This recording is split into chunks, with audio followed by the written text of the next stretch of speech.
What you want, what it is, ayy. What you want, what it is, ayy. Louis V on my belt and on her hips, ayy. Louis V on the brats if I got kids, ayy. You on the phone, ayy. Yo, what's good? What's happening? We here, we back. Brand new episode of Threes from the Ring podcast. You know what it is. It's your boy Chris J. Got the boy Tyler here. Yo, what's happening, people? Alright. Day Trail, unfortunately, is slumped. And we was trying to record last night, but unfortunately, the job I work ain't shit. So, with that being said, it is what it is, like Chad said in the intro song. But we here, we give you guys an episode. We have to give you guys an episode. NBA season's quickly approaching. Wrestling is really entertaining. So we got to give you guys the content. We got to give you guys something, you know. So, with that all being said, let's go ahead and get straight into wrestling first. Because since Daytra ain't joining us, we'll just literally get this through a breeze. So, and also if you're watching this on YouTube, like, comment, subscribe, especially to the brand new YouTube channel where all the new videos will be and continue to be. And I will continue to upload or find ways to get some of our best moments from previous episodes up there as well. But subscribe, like, comment, all that great things. If you listen to us on the audio side of things, you know what it is. Whether it's SoundCloud, Apple Pod, Google Pod, Spotify, eventually other platforms, hit that follow button, hit that subscribe button. Whatever it is, make sure you know when a new episode drop, you on top of it. So, let's go ahead and get into wrestling. News-wise, let's go ahead and get news out the way. Biggest news going on in wrestling in itself is the Aleister Black situation, where that man, literally a week ago, because we recorded last week, right? Or at least close to last week, and the man literally was released. He made multiple posts breaking down, like, hey, I'm not happy, and I'm pretty much stepping away for X amount of time. Not even last night, a couple nights ago, right after Monday Night Raw, I believe, the man goes on IG Live, pretty much saying, yeah, man, I don't know what y'all talking about, X, Y, and Z. I didn't tell you guys I was released, but I don't know. Pretty much it's just like, yo, what's going on here? It's very weird. It's very freaking weird. He was kind of pissy at the fact that he would keep listening to the dirt sheet so much after he clearly said if it didn't come from me or anybody, connected to me. Specifically said him though. But he said if it's not coming directly from me, then that shit ain't true, basically.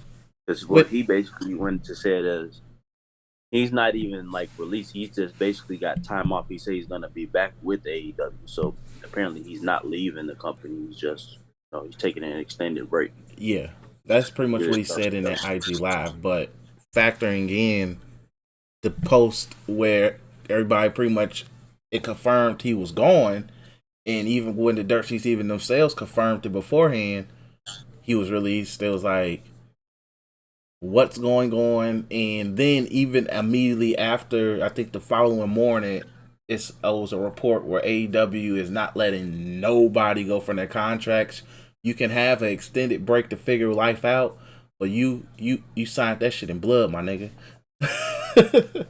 But I will say this, he did confirm his contract is not 5+ years. Like, he did pretty much confirm that it's not like that, and that makes Tony Khan look like a fool.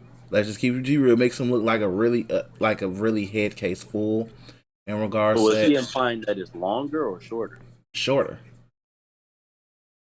Yeah. So, which once again, like I said, makes Tony Khan look like a madman at even more. But people don't want to talk about that.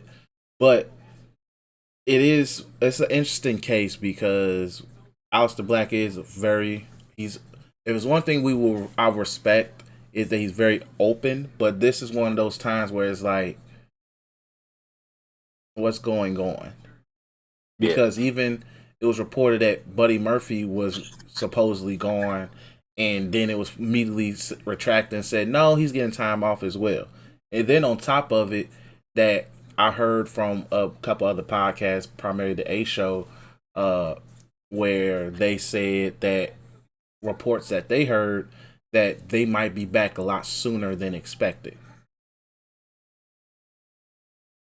which is absurd, especially if you're taking time off. Like, the man barely been off TV for even a month. All in's been 3 weeks now, and he's barely, and he has, that's not even really nothing to really get your mentals together, his mental health together, as they claim. And my outside looking in perspective, I just want what's best for Aleister Black, as he uses real name Tommy End, whichever name, whatever. But it's also weird that in a very long paragraph that comes off as like a legit, I'm done with them. Yeah. And you come back, you have to go live, and it's just the timing immediately after Raw where it's like, I'm not really going.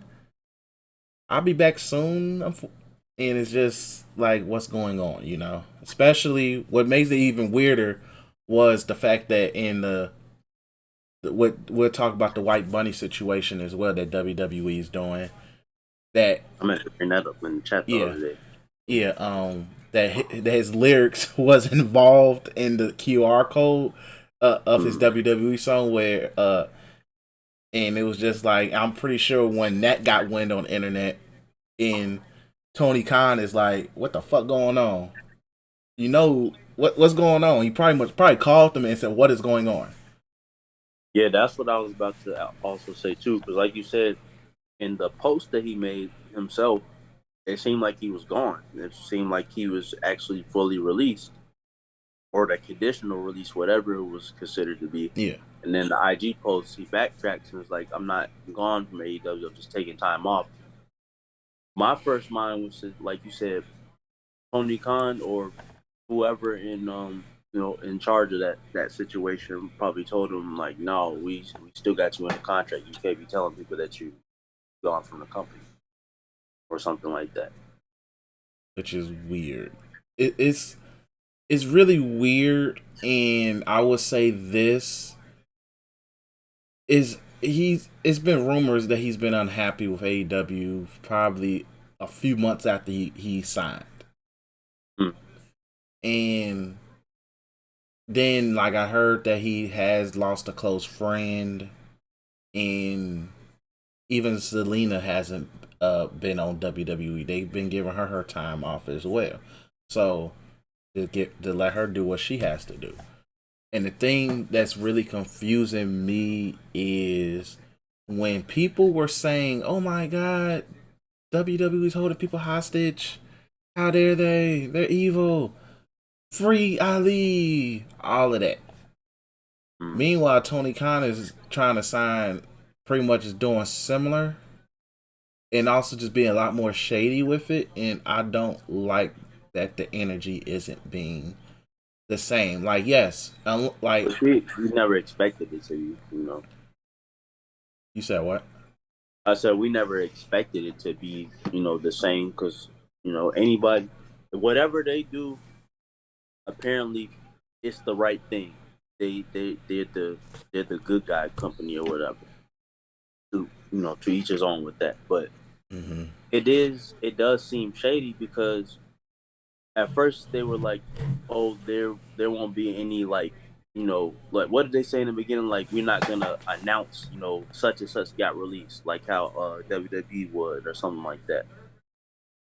But then at the same time, you still not keeping whatever's going on behind the scenes with those, you know, said releases. This is like the third or fourth release type situation, where now it's kind of, you know, messy.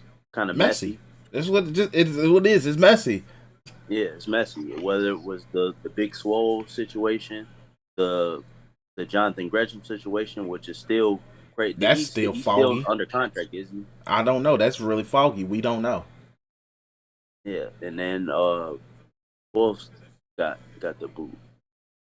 But either way, the situation is like they say that they're not going to be, it's not going to be like an outburst, type release. But at the same time, your dirty laundry is getting aired in some type of way. So that's the the weird part about it.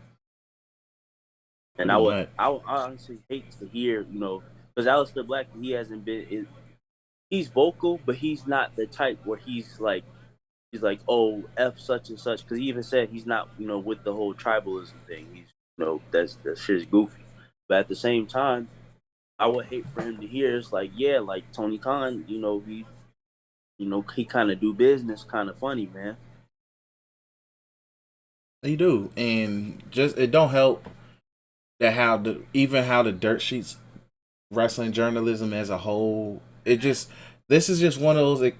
It's the purest examples of why it's not taken seriously in a lot of ways. And this is coming from somebody who I went to school for journalism. I was a radio broadcaster major.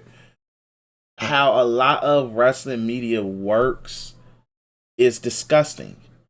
And there isn't no true way of being like, yo, there's no rules. It's nasty. And that's why I really don't take it seriously.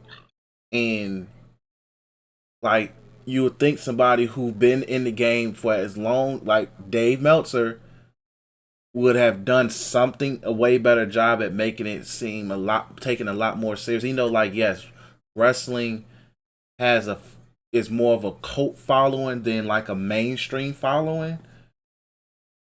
But you would think somebody like him would have made that initiative to made it be serious, despite how big but minor pro wrestling is, if you get what I mean.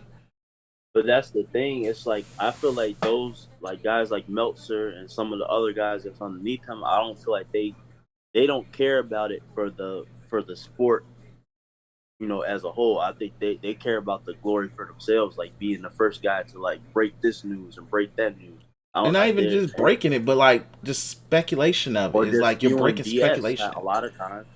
Yeah, like, and it's goofy how they do it, because just this kind of translates to over when Paige, aka Saraya, got pretty much signed. In a way, most people kind of knew she was going to AEW. It's just okay, Fightful. Yes, I pay $5 for the Patreon because it's just like, I'm just curious. Like it lets me know what's going on and what may or may not happen. But the moment that I got the Fightful Patreon notification saying, yeah, Saraya Paige has been in talks with AEW, and this is Wednesday morning or afternoon. Who pops up on Dynamite that went last week? Saraya. Exactly. Just like that. And it's just like, you could have just outright just said it instead of just trying to be like, oh yeah, she's been in talks for a while now. It's sizzled. The moment that's wrestling journalism favorite word, by the way. No matter who it is, it's sizzled. It happened with the Cody shit. Mm-hmm. It happened with it was somebody else where I heard it. I think it was Braun Strowman. It was somebody else. I'm trying to think who. I heard it with a couple of people, like major names. I just can't think of who they are specifically. But I hear the word sizzle, but the talk sizzled. And it's just like, oh, so that's code for that person definitely ain't coming. That person's definitely going over. That person's about to debut with Finn either tonight or next week. Soon. Right. That's just what it is. And it's just like, why do business that way? Like, it's just, to me, it's just goofy. Like, why do business that way? I don't get it. Like, yeah, like some of the Fightful posts, like I do see, does give like solid interpretations on what backstage situations and stuff as well, which I'm cool with. especially like the main thing I really did pay was just so like with the AEW, CM Punk bullshit, and even how that was handled because it was just I just saw a Fightful report where they just said, oh, CM Punk's side of the story is kind of been thrown out the window because he was capping. Right, they were saying that he was actually the ones to throw the first punch, and that's why exactly, and that the Bucks walked in with buyout. Yeah, and that the Bucks walked in trying to be civil. And they walked in. Didn't they walk in with the legal lead? Pretty much like Tony Khan's second in charge, damn near. Yeah. So they kind of went in knowing like, look, we're not trying to start shit, and then things went hot. But hey, and it's stuff like that where it's just like it's too many voices, too many speculation, too many people possibly getting sent off, and it shouldn't be that way. And I've been saying this since the Vince McMahon sexual deviant things broke out. Why didn't nobody else have this information? Why? How did nobody else have this type of information? And if you did, I'm pretty sure if you found out on your own, I'm pretty sure they're not connected to the company, so you ain't have to sign no NSAs. Exactly. It's like you're supposed to be wrestling's top journalist. You telling me that goofy mug Sean Ross Sapp, Meltzer, well, Wrestling Observer as a whole, because that's Meltzer stuff. Nobody had inside, like nothing, and that's why I sit there and be like, it's like it's as a whole, it's not meant to be taken seriously. Like then this just goes back to that once again. Regardless, and Daytra has said this in previous episodes of the podcast. Regardless, wrestling is supposed to be it's supposed to be fake action. It is choreographed violence geared towards kids, but at the same time, regardless, adults love. It's just how it is. That's why because it's never coming back, but that's why I kind of missed the kayfabe era, because I like not knowing. I kind of did like not knowing shit, to be honest. Or at least not getting sent off by shit that, by hearsay. And the thing is with that, it was going on when the internet was just straight up dial up. There were like Meltzer and like dirt sheets existed then. Right, but it existed then. It was in newspapers, but and like I told, I think I said on the pod, or even I told you outside the pod, there was a dude on the Sun Times. His name was Black Jack Brown. He would most of his shit was speculation or like what ifs. Like it was plenty of times where we said Brock Lesnar has been in talks to come back, or Goldberg thought about coming back, or shit like that, and it was hit or miss whether he was right. But yeah. But it's just, as a whole, wrestling journalism has to do so much better. Like, yes, Fightful is very popular, and I would say I do value the $5 that comes out of my that comes out every month. Well, I follow I think 4 or 5 Patreons, so it's like $30 coming out at the first of the month off my Patreon subscriptions. I'm not mad at off the 1 month of Fightful I've had.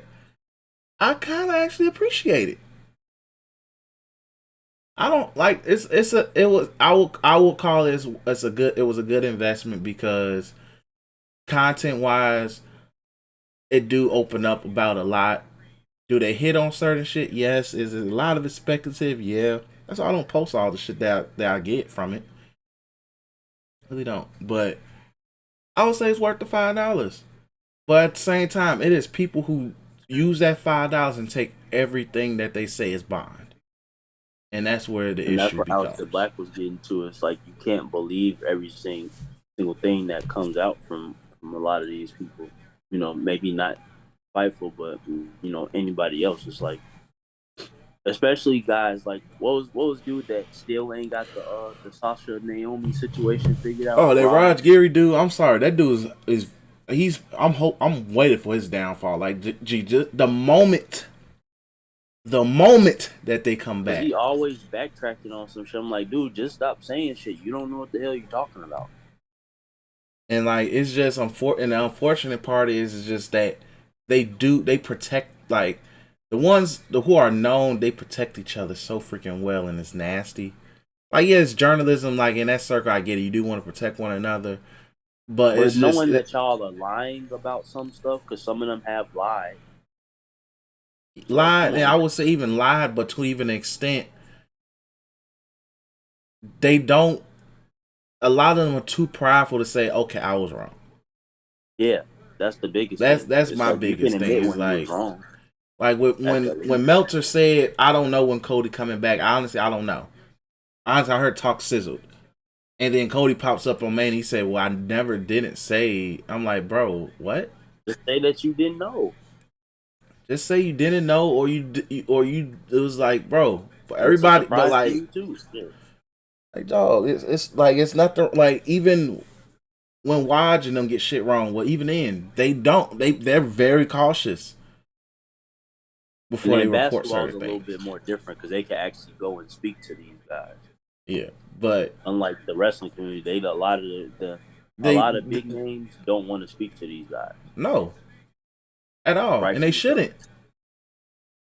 They shouldn't. Like, people got to That's why also it's remember goofy during that the that Bucks go meet. back and forth to a lot of these guys, like with the whole situation with the elite. Yeah, I know, and that's Like, part of the reason why things is nasty as it is now. But people got to remember during that media scrum, CM Punk was also pissed off at Meltzer and Alvarez because of they were pushing the story and all of that about Colt Cabana. right. So he was going at them, talking to them crazy. It just kind of got blew under the wind, but yeah, but it's just they have to do better as a whole. Stop playing favorites, and eventually, once that Tony Khan checks start sizzling, pun intended, it's gonna be hilarious. But yeah, and with that, let's even go transition to the alleged WWE AEW scouting rumors, where the fillers that supposedly Triple H and the gang hit up Swerve, they hit up Keith Lee, they hit up Aleister, they hit up others. I'm Andrade. like, come back, man. You know what it is. You know, Big Hunter back. You know, Big H. You know, y'all zaddy, nigga. Pause. Like, in the way, but G, the way I'm sorry, G. I have to be real honest. The way that some people talk about Triple H running things, they make that nigga sound like he they daddy, bro. Yeah, It I ain't gonna is lie. like it's a little nasty sometimes. Like, it's quite nasty. So But he's restoring the feeling, man. That's the he important is. thing. And, like, I He will, put but I'm talking about the wrestlers who were under him in NXT and all. They talk about that nigga like he is they daddy. yeah, I ain't gonna lie, like he did put some of those guys on the map. He You know, did. mainstream wise, that was the whole point of the NXT runs. It's like this is to get you known, and then if you do decide that you want to go up to the main roster, cool. Mm-hmm.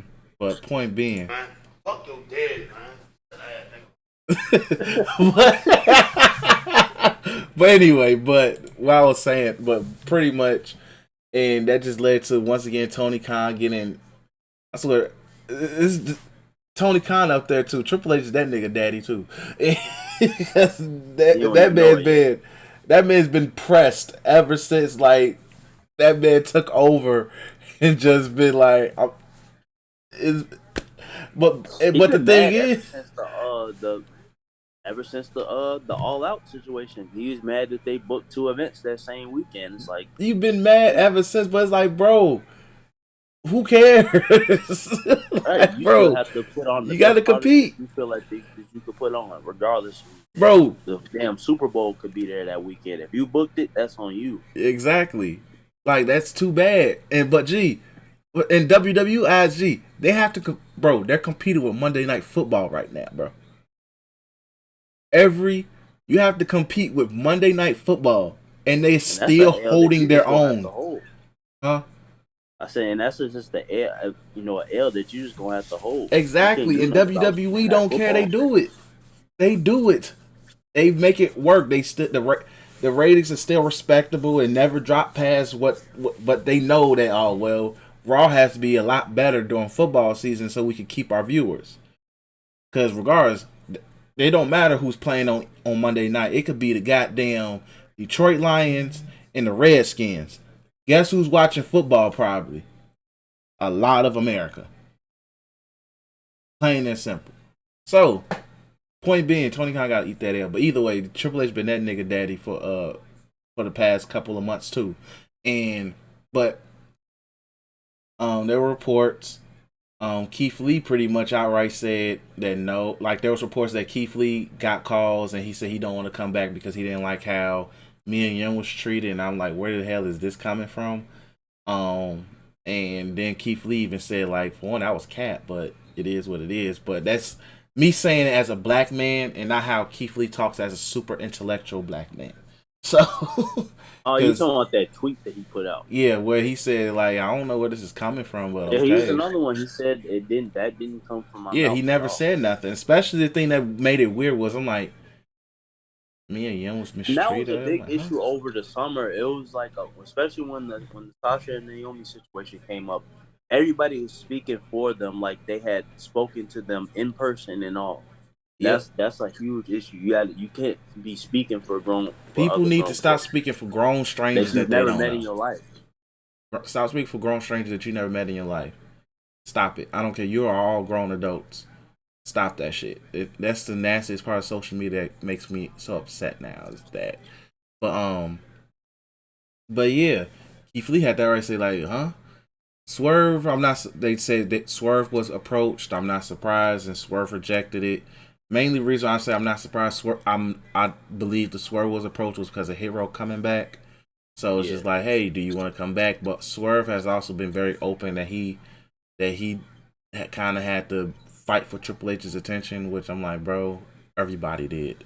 So it is what it is. So that's how he felt he was mistreated. Then there was a few other people who just were thrown out there. It's just like, okay, whatever. So, but it's I think the Andrade situation is true. Andrade just wants to spend as much time with his wife as possible. That's me being honest. I really believe Andrade is definitely unhappy. That nigga does nothing but lose, and then when he does lose, he goes back to being a manager and lose again, and it's just like, bro, huh? So, I honestly, Andrade, he's the one person I wholeheartedly know wants one out. I know they said it was Miro who's mentioned as well, but Miro has been been saying that he doesn't want to go back. Yeah, but and then also on top of he just signed a new contract too, so it was like whatever.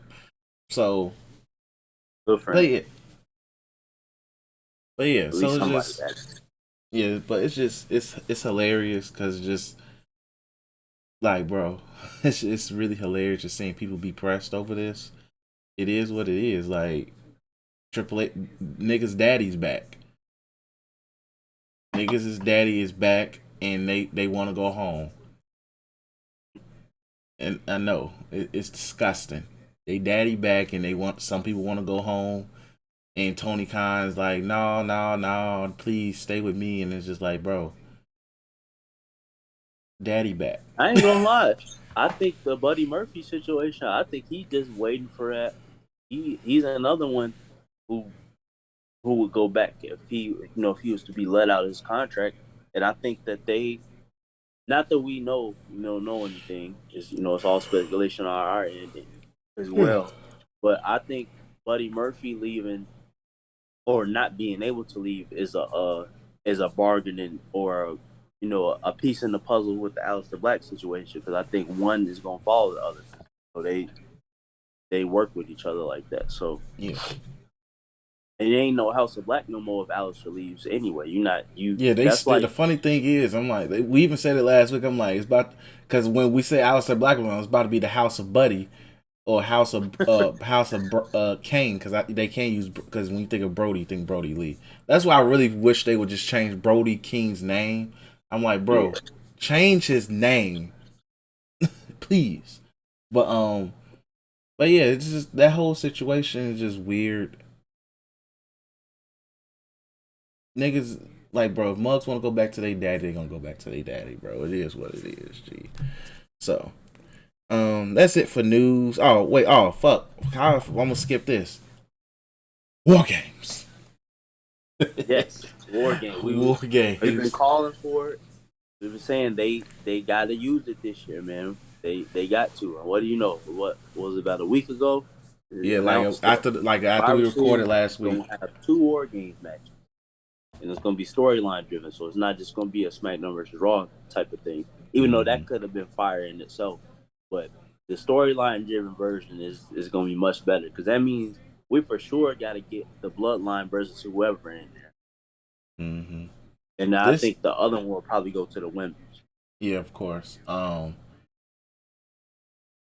like, and we'll use this transition over to SmackDown this past week. Well, this past Friday. This is how I see things happening. I see it. Follow me here. So we got Extreme Rules, Crown Jewel, and then we got probably let me see the time frame between these 3 pay-per-views. Because also we got to preview Extreme Rules as well too. Let me pull this up. Crown Jewel is like November 5th or something like that. Yeah, I know. I'm trying to pull it up right now. Give me 1 second, bro. Let's see. Extreme Rules 2022. That is October 8th, so that's in a couple of weeks. Then Crown Jewel 2022 is November 5th, so that's legit that's about a month. And then Survivor Series 2022. That's at the end of November. Hear me out here, my brother. You have 2 months. A month and a half. This is where, because the Bloodline is going to be one of those teams. It's going to be one of those teams. Guaranteed. This is how I see things going. Yes, we thought Sammy was about to get curb stomped this past Friday. We all did. Even Daytro was scared. I was at work. I'm like, what's going on? And I was just like, gee, I felt. When I saw it live, I felt it. Jay snatched that shirt. Said, give me that. Take this shit off, man. Jay stripped that man naked. Stripped that nigga emotionally, physically. But anyway, this is how I see it going. Sammy is going to do something that causes him to get kicked out. That's going to be the storyline. He's going to do something that's going to cause him to get kicked out. I don't know what it is. It's either almost cost Roman the belt, or it's going to cost the Usos the tag titles. Is keyword in this. Almost cost Roman the belt. Keyword here is almost cost Roman the belt. Or he legit cost the Usos the tag titles. He's going to be the reason why they lose the tag titles. That's how I view it. With that, that's when it's like they on Sammy's ass.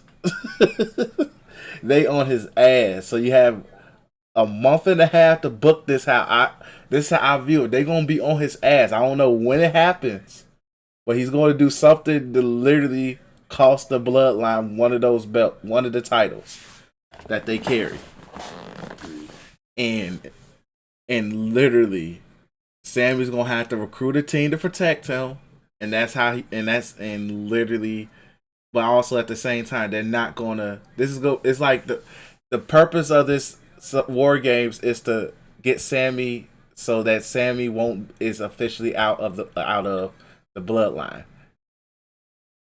But they on his ass because he cost them one of those belts. So Sammy's going to get his team of people to protect him, or people who are going to step up to protect him. Kevin Owens is going to be amongst them, of course. But That's how I view it. G. He's going to do something, and like Roman's just going to send them niggas on him. Whether he's on Raw, somebody's on his ass. SmackDown, he's not safe. He's not safe on SmackDown because they gonna be just hunting that nigga down. Come back there, man. Exactly. It's gonna be like, look, bro, you step in here, you gonna die.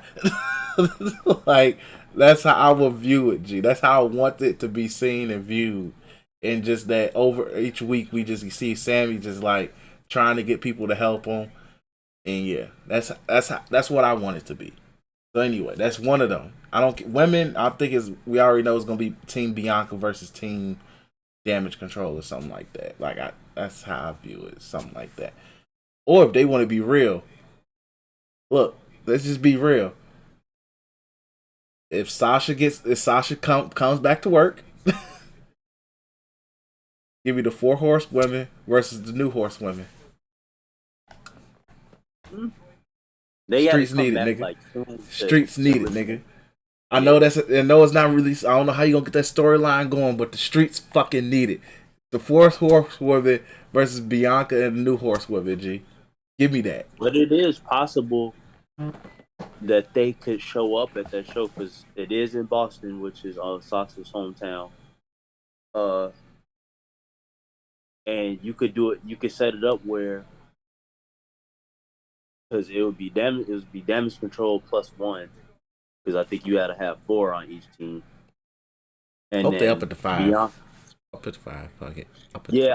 It would. 5 could work too, but it could work where, let's say Alexa and Asuka, they're like, yeah, we kind of tired of rolling behind you. We kind of want to fight you for that belt too. So we fuck that. So. They could be missing one. She could get somebody like Candice LeRae just came back. She could possibly be on Team Bianca. And then she'll be like, I'll have my 2 by the time Survivor Series comes. And then, the 2 end up being Sasha and Naomi. Yeah, that's and a strong way to bring that puts them directly in the tag team title, back in the hunt for the tag belts that they technically never lost. Exactly. That's one way to bring them back. That's one way, but I'm pretty sure you still want to sell tickets saying you want Sasha's name wrapped around it. So right, you kind of want her not just as a surprise, but you want, the pop would be insane. But that is one way. But I think you kind of just to guarantee, I think it's already sold out regardless. So you honestly could pull that off. But I feel it's a little too predictable and safe. But yeah, I get where you're coming from. But those would be my 2 dream. What you'll call it. So, but I'm happy to see. Hell, Charlotte might even come back and be on the team. Charlotte needs to hurry. Look, Charlotte needs to hurry come back to SmackDown. That women's division is ass. Shout to Liv, shout to Ronda, but goddamn, that division's cheeks. I actually like where it would go because, granted, it's gonna lead to Charlotte getting that belt. She's gonna end up getting that belt off of Liv. But I think it's gonna lead to is a Shayna versus Charlotte feud, and I actually think that works. I can see that. I can definitely see that. I think that'll work, considering where they look like they're planning on going with Shayna. Bringing her back to the being a straight up ass kicker again. So yeah, so we'll see where it goes. But let's transition to let's go ahead and talk about SmackDown. So anyway, SmackDown opened up with a very emotionally driven opening segment. Pretty much was the bloodline. Pretty much was the bloodline inducting Sammy. Technically, more like Solo officially joining the bloodline by acknowledging Roman, which he did, and then Roman asked Sammy like, "Gee, what's up with you, bro? What's up with out you?" of turn. You got on this old ass bloodline shirt. We like 4 shirts above you now. What's your frustration? Literally, that man literally makes me feel bad because I'm literally like 2 shirts behind. So it's just like I need my new set of bloodline Roman tees. But yeah. So Roman just like, so at this point we're like, oh no. Oh no, Jay in the cut like, yeah. It's that time. It's that time, boy. So, and Honestly, you ain't Jay wearing in the no more background. Bloodline shirts, man. You said what? I said Roman was like, you ain't wearing no more Bloodline shirts, man. We don't wear those no more, bro. Like Take them off. he said take the shirt off. Gee. So they better take the shirt off, bro. Everybody was like, oh no. Sammy like, what you mean? And Jay just rips the shirt off. It's just like, give me this shit, nigga. Look at it, nigga. You motherfucking temper, nigga. That's when I really thought it was gonna happen, bro. I'm like, he snatched the shirt off and everything. Next thing you know, he finna get super kicked. He finna catch 3 super kicks in a row. So then Roman just, so at this point everybody's scared. Jay smiling like, yeah, boy, yeah. And then Roman says, got you another t-shirt. Gives the man the Honorary Uso shirt. Honorary Uso shirt. Sammy's happy. Jay sitting there like, man, what? Nigga, come on. And it's just hilarious because everybody, Jim, his faces the last month when it comes to Sammy have been gold. Bro, this nigga Jimmy be smiling and giggling. He's like, I love this white boy. And then just the fact that Sammy and Solo just have a natural bond. Right, Solo like, dude, cool. I fucks with him. You cool white boy. He cool people. So I don't got no issues with him. And Roman just like, he stays out my way. He down. We always need one of these. He kind of act like a little Cheddar Bob, but he cool. He cool people, so I don't got nothing wrong with the nigga. And Jay is just like, come on, man, really? Yeah, look, bro, y'all gotta do something. This y'all man's now? Exactly. So come on. Like, so it's like when this all comes to full circle, just Jay's gonna enjoy that ass whooping more than anybody else, G. They gonna take that man knee. You know when they hold the man knee down and do that curve stomp to the back of the calf? Yeah. Gonna put a little extra oomph on that one for Sammy. Bro, that man is going to enjoy. Like, G, it's what you. We're gonna be like, G. We never seen nobody enjoy an ass whooping. It's been a while since we've seen like a good like storyline type ass whooping. I think that's gonna be the one. Yeah, like even though the Judgment Day be doing a hell of a job, but theirs is more comedy. Like it mainly because it just involves the Mysterios. And then just what they did to Edge was crazy, but then it just sucks that Edge pops up 2 weeks later. Yeah. But that was a really great opening segment. That was great. Like they captured me. Then Braun Strowman and Otis had a really good match.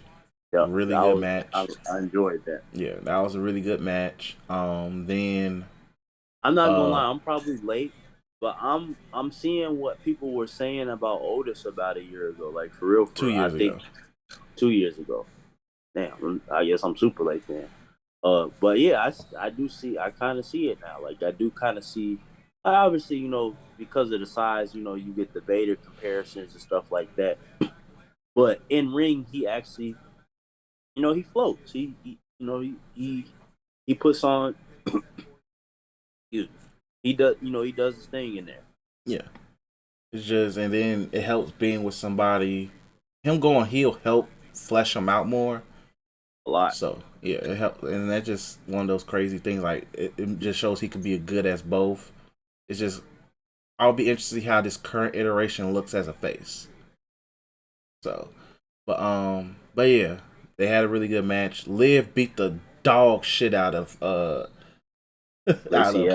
Lacey Evans, which is hilarious because like everybody was like Triple H literally sent Lacey Evans to the gulag immediately, and then she comes back because I'm like, once again, I'm a Lacey Evans fan. I understand, but that white woman, I don't know, man. Look, that's a decent white woman right there. So with that being said, it was good to see Lacey Evans back. I just wasn't expecting to get her ass kicked like that. Yeah, she got whooped. Like, she's like, gee, they use Lacey Evans as a plot device to make Liv look like she has a chance in an Extreme Rules match. Like you got kendo stick to death, and then you let Liv Morgan cannonball you through a table. Like Triple H is wild. He was like Vince. Now look, I know some of those Vince probably be at the TV screen shaking tweets get a little corny sometimes, but that was definitely one of those like middle fingers to Vince moments right there. That was Like, definitely one of those like man. Triple H going like to you, Vince. So like it is what it is, but I do hope Lacey Evans does not just be a jobber. She has too much personality just to, like yeah, she sucks in ring, but she has personality and charisma, and I like nice heels. Like she's a great heel worker, regardless. Like just naturally, I kind of not to sound sexist or misogynistic, but make her a pinup girl because this army girl shit is a little whack. So, but yeah, so let's go ahead and but yeah, what else happened on SmackDown? Another funny Sammy and Solo segment. So Sammy, that was Raw. No, that was SmackDown. No, that was SmackDown where he said, "Don't fuck with the bloodline." Basically, he was finna they thought they was finna Ricochet and Madcap thought they was finna slap on Sammy, and Solo came out of nowhere, trucked the shit out of both of them. Solo a hitter. Solo being the little brother who a hitter is hilarious. G. But going back to the earlier segment, I did think it was interesting where they was like nobody made that call for Solo. The elders told him like, yeah, go protect your cousin. Yeah, that was a nice addition. That's a long-term story device right there. Yeah. Plot device. Everybody was like, "Oh, I ain't saying shit." Paul Hill, I ain't telling him to do a damn thing. He did this himself. He a grown ass boy. But yeah, that was a nice little device. Then it ended with the Brawling Brutes versus the Usos, which was a decent, really good match, bro. Yeah, that was a really good match. Yeah, that was a good match. Of course, we knew the Usos was going to win, but once again, they made the Brawling Brutes look really good. They made it believable that them niggas was going to win. Yeah, like that was a really great tag team match. Then let's go fast forward to Drew and Karrion Kross had a moment too, right? Yes, Drew set up the the strap match. The stipulation they're having the strap match, which that's okay. I'm cool with that, yeah, because Karrion pretty much been choking running that nigga, so it's just like, look. But they've been doing a little less. They kind of saving Drew for the match because they say he's been working sick. He's been sick. He got sick with like food poisoning like the last couple weeks. Yeah, so which I understand. Which I'm keep him healthy. But yeah, so I'm all for, and shout out to Drew just working through that as well, because food poisoning ain't no joke. But yeah, so let's move forward to Raw. Main highlights of Raw was Sammy versus AJ. That was another good match. That was a really great match. Trying to remember segment wise. Oh, Bianca. Oh yeah, so Bianca and the gang pretty much they had some type of celebration, was it? No, they were Bianca was just basically coming out kind of calling them out for the shenanigans that took place the week before, you can't fight one-on-one type shit. And basically told her, you've been on the sidelines, talking all this shit, but you still can't, you not fight nobody one-on-one. Mm-hmm. So Bayley came out and was, trying to plead her case and everything. I've been on the sidelines watching you, you the handpicked, the chosen one, which is kind of capped in a way because Bianca did she was built from the ground up. She didn't have no wrestling experience before this. But storyline purposes, I get it though. She's the chosen one. So Bayley said that basically this whole segment set up the stipulation at Extreme Rules. Yeah, they get a ladder match, which I'm cool with. Which that. I think is fitting. It's been a while. I don't think we've seen Bianca in a ladder match in WWE. We've seen her in multi-women ladder matches in NXT, but one-on-one ladder match, I'm cool for, even though we already know it's gonna be plenty of involvement in that match. But I'm all for it. So yeah, so that happened. Then it also set up Io Sky versus Bianca, which I think this is their second match against each other. So that was a decent match, by the way, as well. Seth Rollins did something. Seth Rollins. Oh yeah, I know he came out and talked this shit about Matt Riddle again. Yeah, he pretty much roasted that man. Oh, he fought Rey Mysterio. They had a there we go. And it's just this is one of the things I was hoping when I heard that this match was announced. I was like, gee, I can't wait for when Rey Mysterio comes out that man is going. Seth Rollins is going to do this. Shout out to long term booking. Thanks for it's stuff like that where it makes things so grand. Of like, look, remember I took your eye. You remember I took your eye? Like, bro, like it's hilarious. I still remember that match that Seth fake threw up and shit. Ray was screaming the whole time. Like, my eye, my eye. Seth just like, oh shit, damn. They was really trying to get shit over in the pandemic era. That man really lost. They were like, let's just try any old thing. We're gonna make it work. But so they had a match. It was a decent little fun match. Then Dominic was just sitting there the whole match, just looking crazy, just looking crazy this whole time, just looking there like, yeah, that's my pops, but I don't fuck with him. Yeah, he ain't give me a PS5, so I can't save him this time. Exactly. So, bitch ass nigga. Meanwhile, I'm pretty sure that what's her name? Rhea in this man ear pretty much just saying this. Man, fuck your daddy, man. This and Dominic is like, you right. He is a silly ass nigga.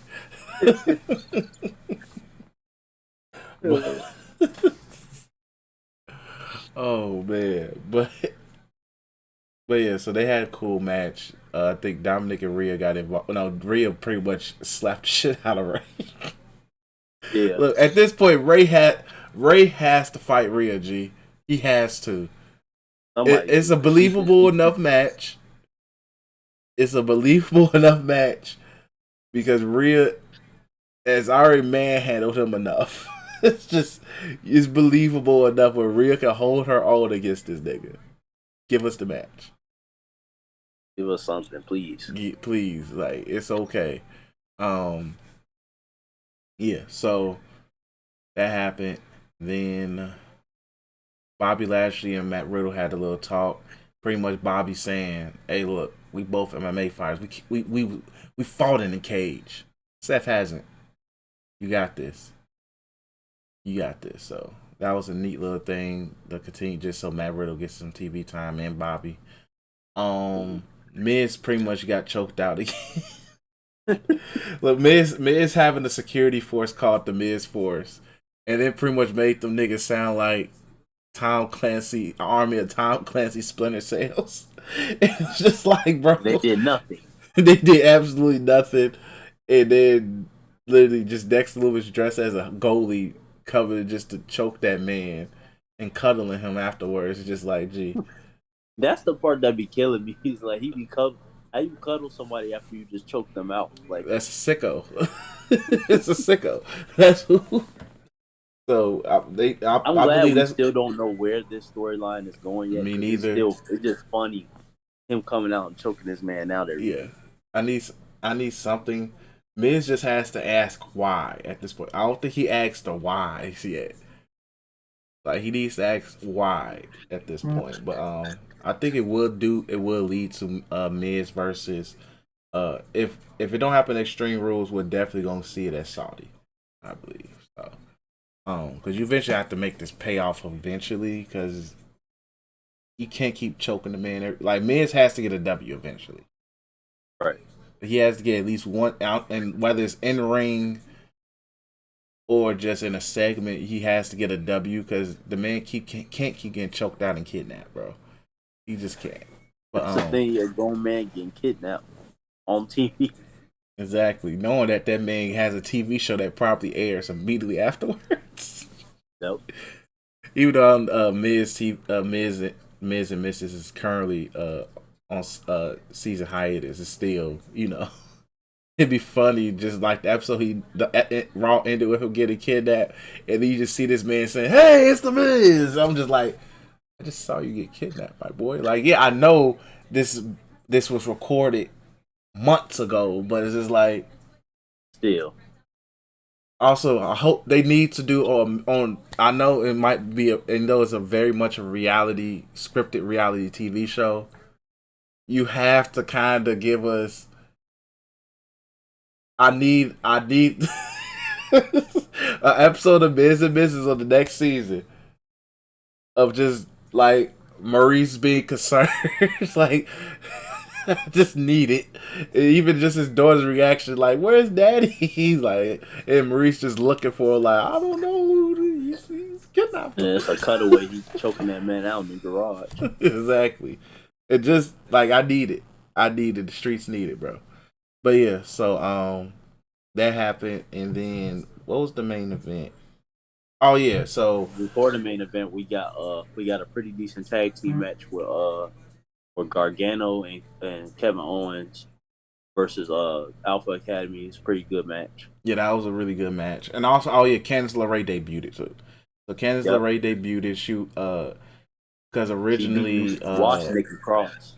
Yeah, because Nikki Cross was supposed to fight Doudrop for some random reason. I'm like, when did they break up? But whatever. And instead of Doudrop appearing, Candice LeRae popped up, which was really cool. Then I know Bianca and Asuka and Alexa Bliss had a backstage segment where Candice LeRae pretty much challenged Bayley for next week on Raw. I thought it was Bayley. Did she? I feel like it was Bayley. No, it was Bayley. Yeah, she challenged Bayley for Raw next week, which is going to be a really solid match. But yeah, the main event was Matt Riddle versus Damian Priest. Judgment Day got involved, beat the hell out of Riddle. Then Edge made his magical return, no selling the knee. Like, bro, they just took your knee and pretty much challenges Finn to an I Quit match, which I'm all for. I'm all for that. I'm all for it. Like, I'm happy. I'm all for it. Let's get it. I'm just curious, are we gonna get the diamond? Finn Balor. We need the diamond. Well, they said something about.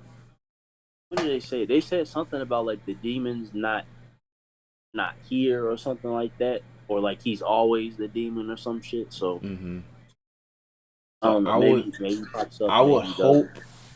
Yeah, my hope is that Edge does something on Raw to kind of push Finn to tease the demon.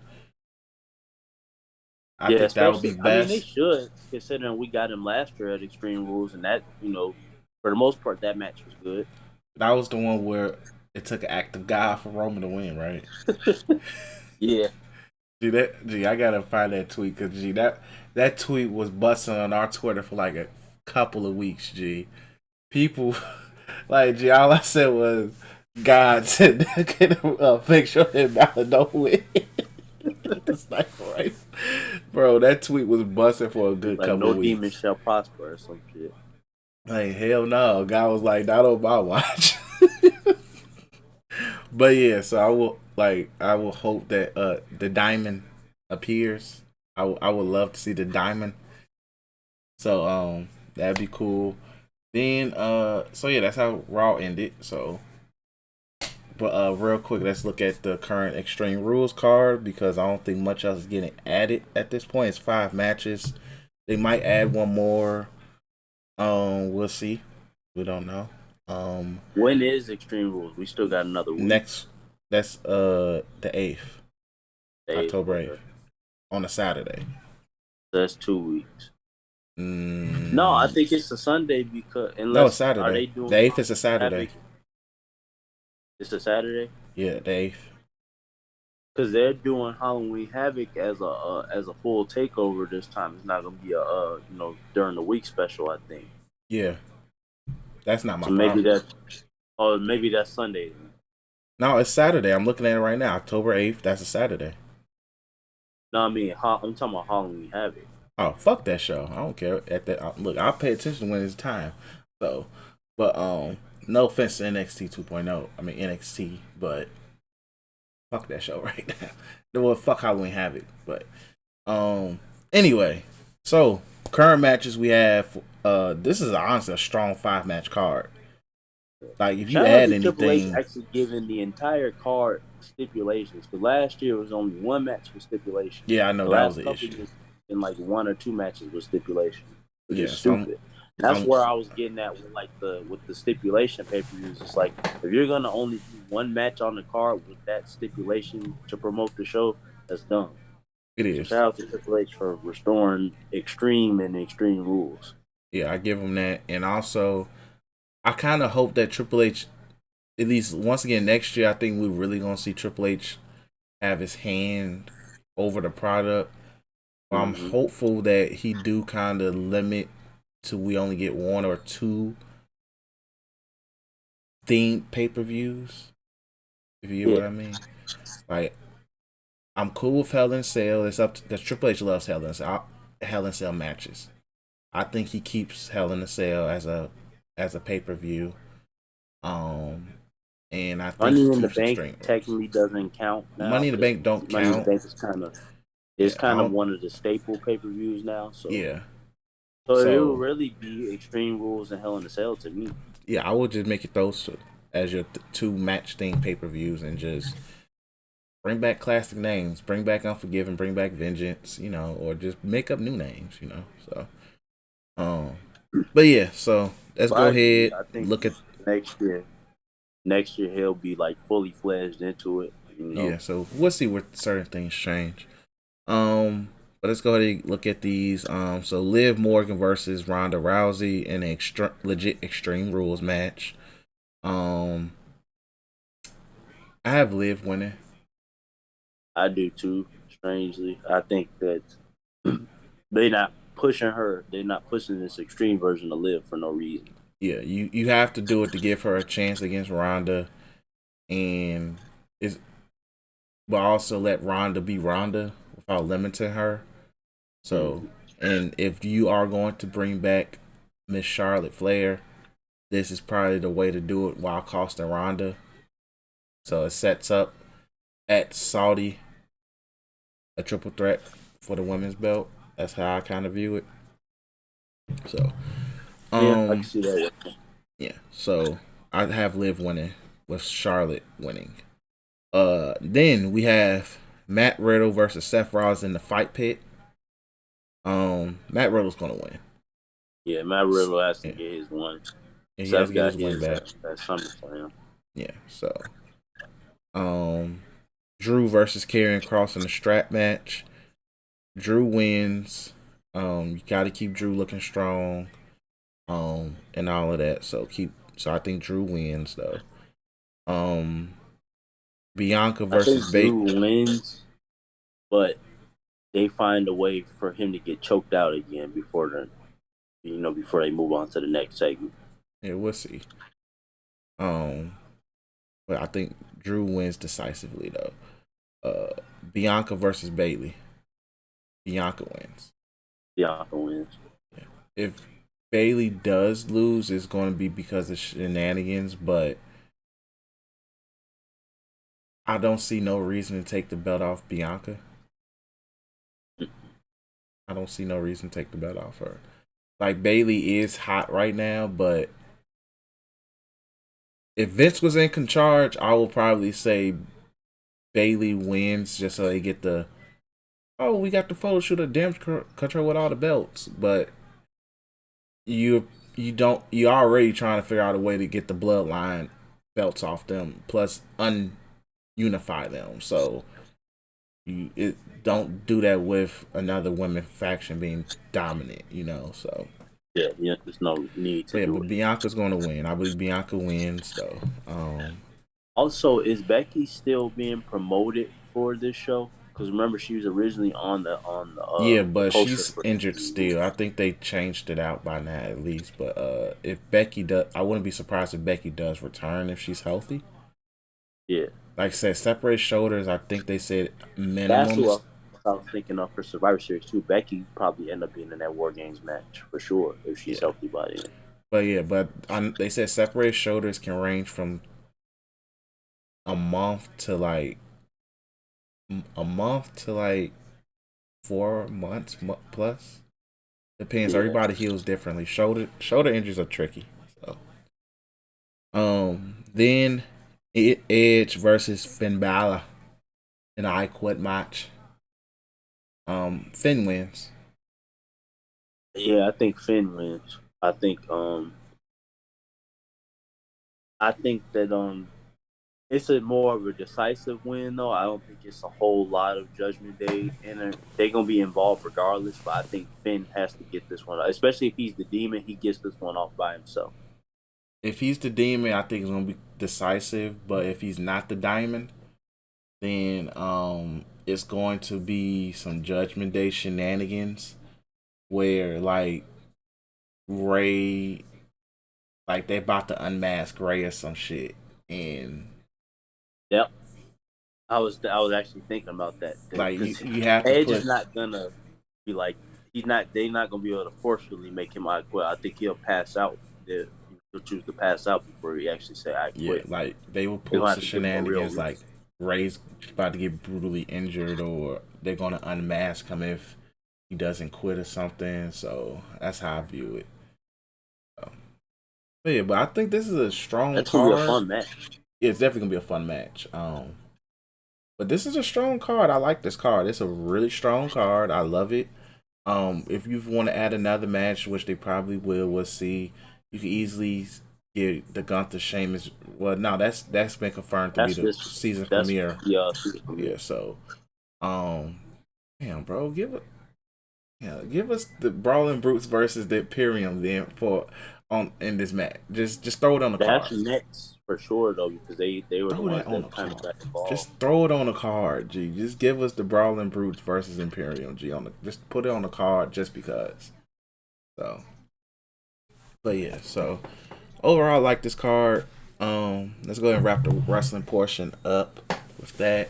Make sure you, since you're watching us on YouTube, make sure you subscribe, like, comment, subscribe if you haven't yet. We greatly appreciate it. Follow us on Twitter at 3S from the Ring, 3's from the Ring. Get all our basketball, wrestling takes on what's going on in the sports world in itself, and even sometimes pop culture stuff, because sometimes I forget to switch accounts. But with that being said, we appreciate you guys. If you listen to us on audio, stick around. But if you are watching us just for the wrestling, that's cool. But check out the basketball portion too. You know, like basketball about to be busting. That's all I can tell you guys. But if you just want to stick to wrestling, that's fine and dandy. It is what it is. The Bears pissed me off, but that is what it is. That's my football take for the episode. But we appreciate you guys for listening, and peace. Or we'll be right back.